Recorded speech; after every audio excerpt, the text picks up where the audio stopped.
I first got involved in Google search ads around 2004. That said, I didn't get super involved until around 2009 when I took over a client in our agency that had a monthly budget of about $300 a month for Google search ads. And in taking that over, the larger company at that time they had an $80,000 a month print budget for doing print ads. Long story short, grew that $300 a month budget into an $80,000 a month search ad budget based on the return on investment they were getting, and totally took over from the print budget so that in the end of the day they actually didn't do print anymore and just did the Google search budget. And along the way we actually helped them do $30 million in business with that spend. So that was a really cool experience and got me hooked, that's for sure. What I'd share is that search ads have gotten quite competitive. They're actually quite challenging, but if you like digging through data, if you enjoy working in a very competitive area, and if you like constant experimentation and learning, then they're absolutely a super fun area to get into. You do have to be a little bit cautious because again, it is challenging and you do have to be prepared to do a fairly big investment in learning about them. But that said, let's jump in and have a look.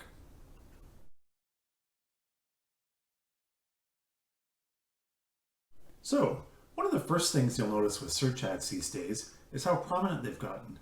In this mobile screenshot that you're seeing here, the entire first screen on mobile is search ads. There's nothing else showing. So from this perspective, your SEO doesn't really matter. The Google local doesn't really matter, all because it's overwhelmed by the first two ads. Of course, those things are extremely important, but nobody's even going to see you unless they scroll past the ads. And this really sets the tone for how important ads can be and how they are the quickest way to get in front of people that are currently looking for exactly what you offer. Of course, you have to set up the ads really well to not get eaten alive by the ad costs, but that said, great opportunity. In fact, I would call it the most effective advertising in the history of marketing if you're doing it well, or if you're in a market where you can do better than your competition. Unfortunately for businesses, Google's made it really challenging to set up search ads on your own. They've kind of tried to make it simpler with some automated options and platforms. They just walk you through it really quickly. It's like, oh, that was easy. It's all set up. That said, those campaigns aren't good. In fact, they're pretty awful. Basically, what they do is they do a fairly, I'll call it a fairly broad campaign where they use a whole ton of keywords, some that are good, some that are not so good. And then the thought is that their automation and their artificial intelligence is going to identify the ones that are the best for you as they see how people respond to it. That said, most small businesses don't have a big enough budget for that to work, and also most small businesses don't have goals set up that are providing feedback to Google to help them further advance that. So long story short, while the technology is good, those campaigns usually just don't work. Also worth noting that while Google is far and away the biggest search engine, there's definitely sometimes good opportunities on Microsoft Bing. You've probably heard of them. They certainly have tried to do better in search. They've never gotten anything but sort of a small piece of the pie in terms of search, but there are some demographics where they can be quite effective. For instance, there's a lot of older folk that, and I shouldn't pick on older folk, but that's just how it is, and the demographics bear that out, and the data bears that out, that use Microsoft, quite possibly because they don't change the default browser and search engine that comes with their laptop.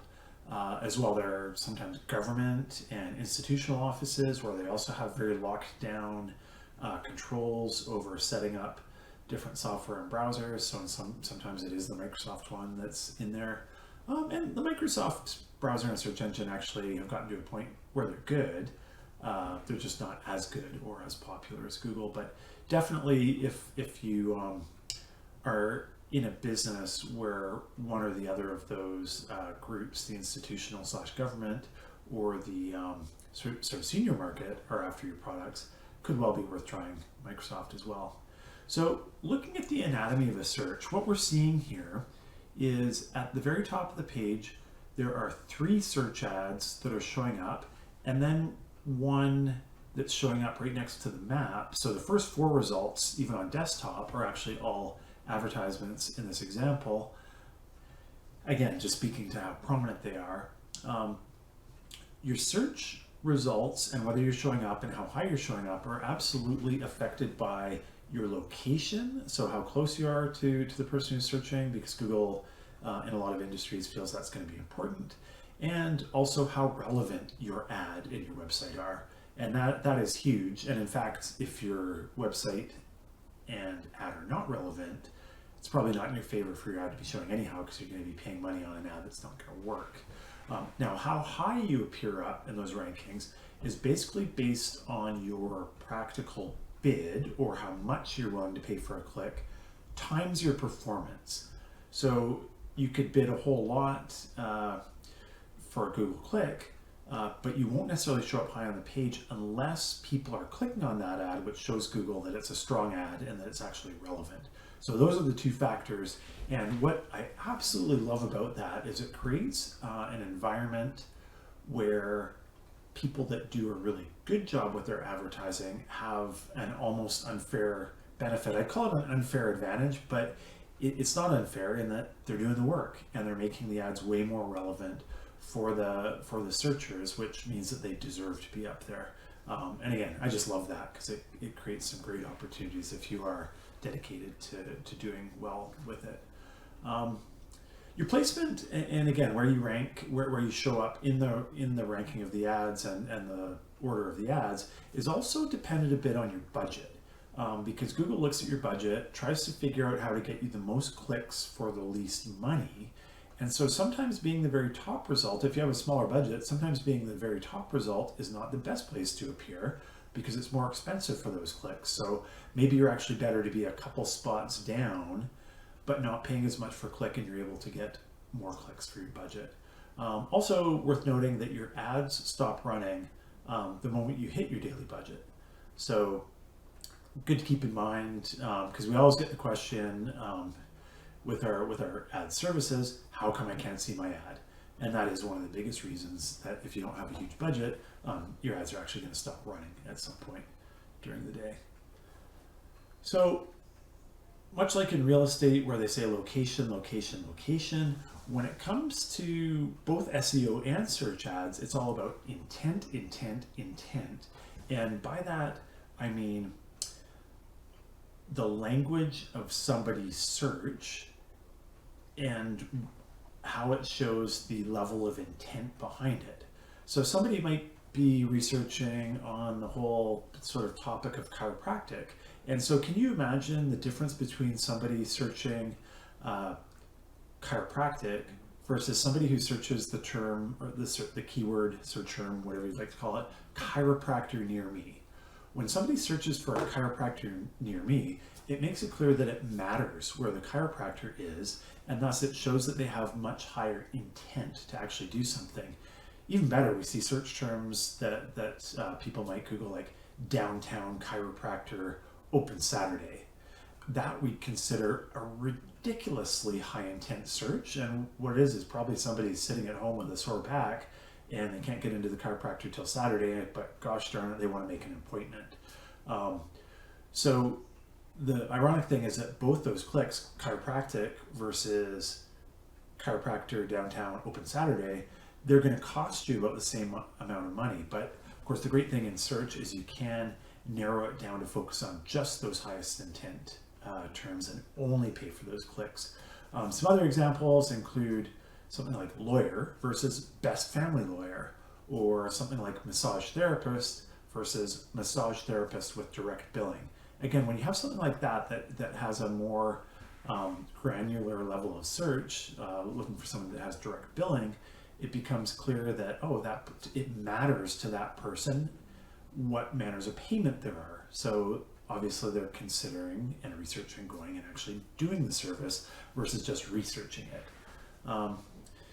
And in short, I'd say that learning to understand intent and then targeting on that intent is the absolute most valuable search marketing skill there is. And I see longstanding professionals that actually don't do a very good job of it. So note to self, if you're going to get into advertising, think about intent in a big way.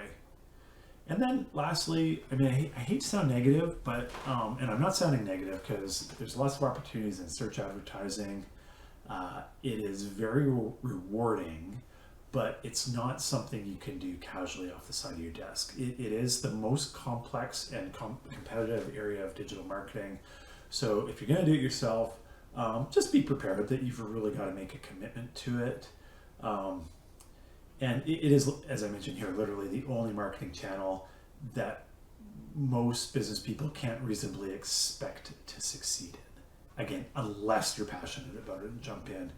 The other thing is, it's mostly professionals doing it. If you're in a remotely competitive industry, it's mostly professionals that are doing it, that do it as their job.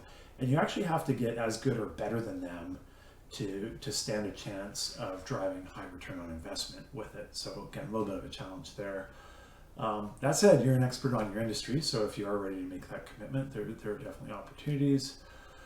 Another challenge is just that Google itself gives really bad advice on how to set things up. It has, and again, in general, I love Google as a company. I think they do actually have a lot of integrity and do a lot of good things. That said, their automation and artificial intelligence is built for large data sets and so basically for large companies. So the advice that they will actually give you right within the interface and the things that they will tell you to do are often wrong for a smaller business. And as I mentioned earlier, that's because you just don't have enough data for Google's automation to work properly. That said, it is a lot of fun if you're passionate about it. I would really recommend. We can't get too deep into it just yet in the Academy, although we're looking at adding some resources. But if you are into Google Search Ads, I would recommend looking into the Google certification, taking their training, or look at getting some coaching from someone who's great at it. And the other option is maybe even just getting a professional to do it for you for a while and then paying close attention until you're comfortable with the ecosystem and understand how it's working. Probably a whole bunch of agency owners that are currently cursing me for saying that, but not a bad way to go. And I know in our company, we're always keen. If somebody's keen to learn, we're always keen to share, and then there's other opportunities that come up. But not everybody feels quite that way about it. But that's definitely probably the fastest way to learn, is if you're able to do some training and look over somebody's shoulder who knows how to do it. So with that said, look forward to sharing some more information on search advertising. And again, unfortunately, with the complexity of it, it's one of the few areas that we can't fully train you on in the Academy.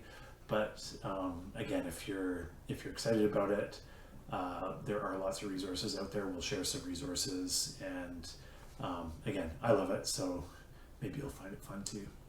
Thanks.